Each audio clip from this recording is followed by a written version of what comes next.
ఆంధ్రప్రదేశ్లో స్థానిక సంస్థల ఎన్నికలకు రంగం సిద్ధమవుతోంది.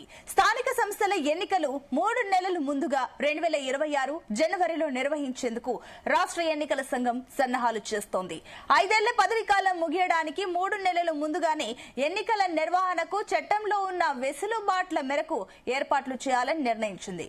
ఈ మేరకు రాష్ట్ర ఎన్నికల ప్రధాన అధికారి నీలం సాహ్ని పంచాయతీరాజ్ పురపాలక శాఖల కమిషనర్లకు లేఖలు రాశారు. ప్రస్తుత సర్పంచుల పదవీ కాలం వచ్చే ఏడాది ఏప్రిల్లోనూ నగరపాలక పురపాలక సంస్థలు నగర పంచాయతీల్లో కార్పొరేటర్లు కౌన్సిలర్ల పదవీ కాలం వచ్చే ఏడాది మార్చిలో ముగియనుంది. ఆలోగా జనవరిలో ఎన్నికల నిర్వహణకు ఇప్పటి నుంచే ఏర్పాట్లు చేయాలని రాష్ట్ర ఎన్నికల కమిషనర్ లేఖలో పేర్కొన్నారు.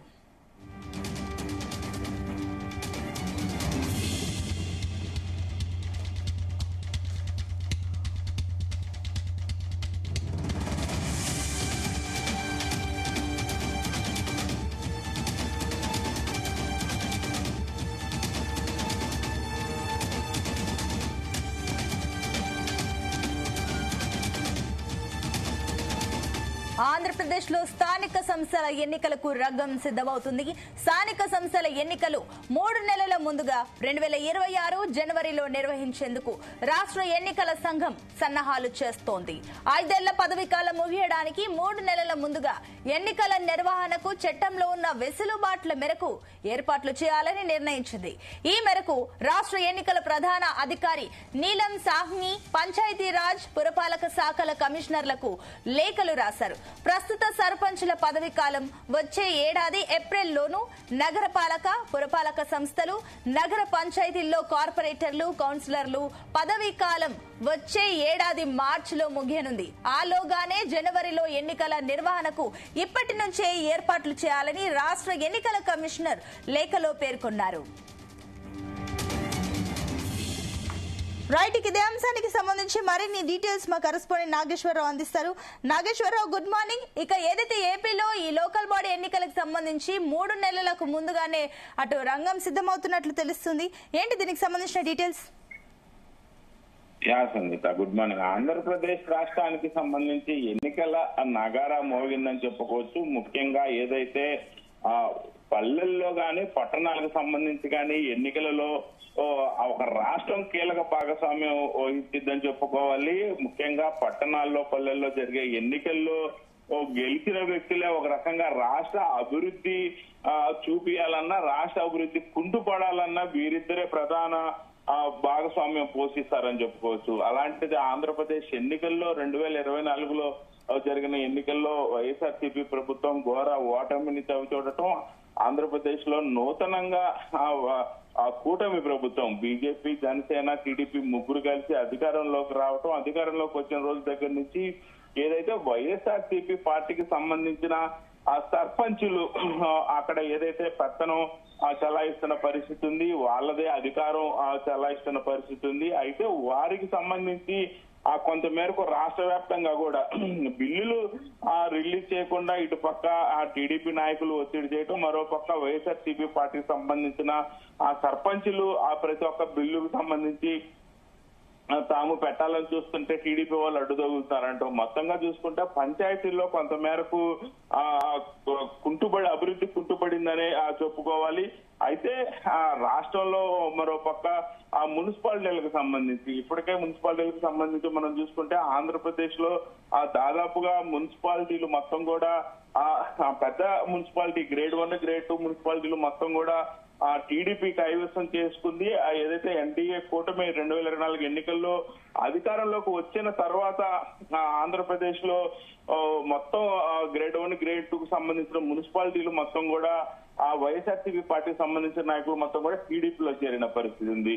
వెరసి మొత్తంగా చూసుకుంటే 2025లో మరొకసారి ఎన్నికల నగారం మోగింది. రాష్ట్రానికి ప్రధాన పిల్లర్స్ అయిన ఏదైతే పంచాయతీలకు సంబంధించి కానీ మున్సిపాలిటీకి సంబంధించి కానీ ఎన్నికలు నగారం మోగడంతో ఆంధ్రప్రదేశ్ లో ఎన్నికల వాతావరణం హడావుడి మొదలని చెప్పుకోవచ్చు.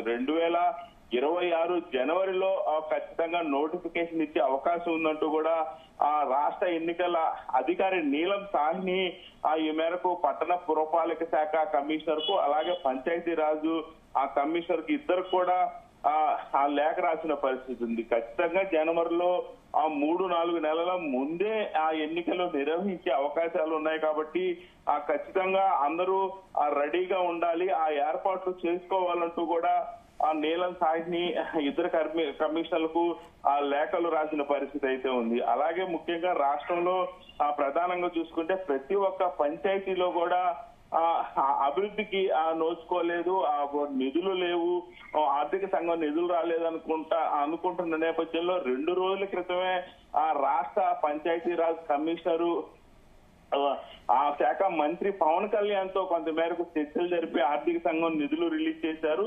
నిధులు రిలీజ్ చేసిన 2 రోజులకే ఆ రాష్ట్ర ఎన్నికల సంఘం ఆ పంచాయతీలకు సంబంధించి ఎన్నికలు నిర్వహించబోతున్నాం అంటూ కూడా ఆ ఉత్తర్వులు పేర్కొనటం వెనకాల ఆంధ్రప్రదేశ్ లో ఖచ్చితంగా అభివృద్ధి జరగాల, ఏదైతే వైఎస్ఆర్సీపీ ప్రభుత్వంలో పెండింగ్ లో ఉన్న పనులకు కానీ బిల్లులకు సంబంధించి కానీ ఖచ్చితంగా క్లియరెన్స్ చేసి వాళ్ళని సాగనంపాలి అనే దాని మీదకి వచ్చినట్లు కూడా మనకు అర్థమవుతున్న పరిస్థితి ఉంది. ముఖ్యంగా ఏదైతే ఆంధ్రప్రదేశ్ లో పంచాయతీరాజ్ శాఖకు సంబంధించి ఎన్నికల నోటిఫికేషన్, మున్సిపాలిటీలకు సంబంధించి ఎన్నికల నోటిఫికేషన్ జనవరిలో రాబోతుందంటూ కూడా రాష్ట్ర ఎన్నికల కమిషన్ నీలం సాహ్ని రాష్ట్ర ప్రభుత్వానికి కమిషనర్కి లేఖ ఇచ్చడంతో రాష్ట్రంలో కొత్త ఆశావాహులు రాష్ట్రంలో ఇప్పటిదాకా దాదాపుగా నిన్న ఆ రాష్ట్ర ముఖ్యమంత్రి చంద్రబాబు నాయుడు ప్రకటించారు, త్వరలో రాష్ట్రంలో ఉన్న నామినేటెడ్ పోస్టులు భర్తీ మొత్తం కూడా పూర్తి చేస్తామని రాష్ట్ర ముఖ్యమంత్రి చంద్రబాబు నాయుడు తెలిపారు. ఇప్పటికే రాష్ట్ర ప్రభుత్వానికి సంబంధించి ఎన్డీఏ కూటమి అధికారంలోకి వచ్చి దగ్గర 15-16 నెలల కాలం సమీపిస్తున్న నేపథ్యంలో పూర్తి స్థాయిలో నామినేట్ పదవులు ఎందుకు భర్తీ చేయలేదంటూ కూడా టీడీపీ నాయకులు సోషల్ మీడియా వేదికగా ప్రశ్నిస్తున్న పరిస్థితి ఉంది. ఈ నేపథ్యంలోనే చంద్రబాబు నాయుడు నిన్న రాబోయే 10 రోజుల్లోపే ఆ నామినేటెడ్ పోస్టులు పూర్తి స్థాయిలో భర్తీ చేస్తామన్నారు. ఆ భర్తీ చేసిన నేపథ్యంలో మిగతా ఆశావాహులు అందరూ కూడా పార్టీకి సంబంధించిన సెకండ్ క్యాడర్ లో రాష్ట్ర వ్యాప్తంగా ఆ పంచాయతీలకు సంబంధించి సర్పంచులుగా, జెడ్పీటీసీలుగా, ఎంపీటీసీలుగా, అలాగే మున్సిపాలిటీలో చైర్మన్లుగా పెద్ద ఎత్తున కూడా పోటీలో నిలవబోతున్న నేపథ్యంలో రాష్ట్రంలో ఇది ఒక రకంగా గ్రామ పండగ అని చెప్పుకోవచ్చు, పట్టణ పండగ అని చెప్పుకోవచ్చు. గ్రామ పంచాయతీ ఎన్నికల పదవీ కాలం వచ్చే సంవత్సరంతో ముగినున్న నేపథ్యంలో ఎన్నికల నిర్వహణకి అవసరమైన కార్యకలాపాలను మొత్తాన్ని కూడా నిర్వహించుకోవాలంటూ రాష్ట్ర ప్రభుత్వానికి ఎన్నికల కమిషన్ లేఖ రాయడంతో ఈ ఎన్నికల హడావుడి మొదలైందని చెప్పుకోవచ్చు. ఏదైతే వచ్చే సంవత్సరం దగ్గర ఏప్రిల్ 2వ తేదీ నాటికి ఆ గ్రామ పంచాయతీల పదవీ కాలం అయితే ముగినుంది. అప్పుడే ఏప్రిల్లో ఎన్నికలు నిర్వహించాల్సి ఉండగా అందుకోసం సర్పంచులు, వార్డు సభ్యులు, రిజర్వేషన్లు గాని, డీలిమిటేషన్ గాని, ఖరారు వంటి ముందస్తు ఎన్నికల కార్యకలాపాలను పూర్తి చేయాల్సి ఉన్న నేపథ్యంలో పక్కనే ఉన్న పట్టణ స్థానిక సంస్థలోని పంచాయతీలను విలీనం చేయటం గాని, పంచాయతీలను మున్సిపాలిటీలు, నగర పంచాయతీలకు అప్గ్రేడ్ చేయడంలో గాని, డీలిమిటేషన్ అలాగే రిజర్వేషన్ల వంటి ముందస్తు ఎన్నికల కార్యకలాపాలు మొత్తాన్ని కూడా ప్రభుత్వం నిర్వహించాల్సి ఉన్న నేపథ్యంలోనే నీలం సాహ్ని ముందుగానే ఈ యొక్క విషయం రాష్ట్ర ప్రభుత్వానికి అలాగే కమిషన్లకి తెలియపరిచినట్లు కూడా మనకు అర్థమవుతున్న పరిస్థితి ఉంది. ముఖ్యంగా ప్రభుత్వం రిజర్వేషన్లను ఖరారు చేసిన తర్వాతే రాష్ట్ర ఎన్నికల నోటిఫికేషన్ జారీ చేయాల్సి ఒక రకంగా ఉండాల్సిన నేపథ్యంలో నిర్దేశిత గడువులోపు ఎన్నికలు నిర్వహించేందుకే వీలుగా ముందస్తు ఎన్నికల కార్యకలాపాలను సకాలంలో పూర్తి చేయాలని కూడా రాష్ట్ర ఎన్నికల కమిషన్ ప్రభుత్వాన్ని కోరిన నేపథ్యం. మొత్తానికి రాష్ట్ర ప్రభుత్వ ప్రధాన కార్యదర్శి, పంచాయతీరాజ్ అండ్ గ్రామీణాభివృద్ధి శాఖ, అలాగే పిఆర్ అండ్ ఆర్డీ, అలాగే ఎన్నికల అథారిటీ కమిషనర్ కు రాష్ట్ర ఎన్నికల కమిషనర్ బుధవారం లేఖ రాయడంతో ఆంధ్రప్రదేశ్ లో ఈ అడవాడి మొత్తం కూడా మొదలైందని చెప్పుకోవచ్చు. Sunitha. Right Nageswararao, thank you.